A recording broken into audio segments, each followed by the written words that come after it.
አይ ራሴ ጉዳይ የባልብር ውስጥ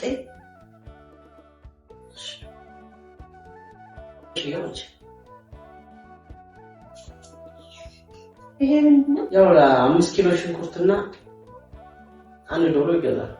ኧረ እባክህ ትቀልዳለህ እንዴ? 5 ኪሎ ሽንኩርት እጄ ለቤተጎረቤታችን 15 ኪሎ ሁለት ትልቅ ዶሮ እና በቃ ትልቅ ይየበል ነው ገዛህ። አይ ራሴ ከፈለክ ራሴ ግዛ። እንደዛ አይደለም ኮድ ለአንድ ቀን ደስታ ብለን የዘላለም ህይወታችንን አናከብድ። ሰው እንደ ቤቱ እንጂ እንደ ጎረቤቱ አይኖርም ሲባል አልሰማሽ? ከሰው ላለማነስ ብለን የምናወጣው ብዙ ወጪ ነገ ልጆቻችን ዳቦ እንዳንገዛ ያደርገን ይችላል።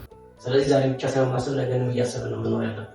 ስለዚህ ባለ ያለውን ነገር አድርገሽ ተቃምሰን ደስተኛ ሆነን ማሳለፍ እንችላለን። በዓል በዚህ ባለው ግዢና ያለውን ነገር በዓልን ደስተኛ ሆነን ማሳለፍ አለብን እንጂ ገና ለገና እነሱ ዶሮና በግ ስለገዙልን ያላቅማችን ምንም የምናውቀው ወጪ በዚህ ውድ ባለው በዚህ ገዝተሽ ያለውን ነገር አስተካክለሽ በዓልን ደስተኛ ሆነን ማሳለፍ እንችላለን።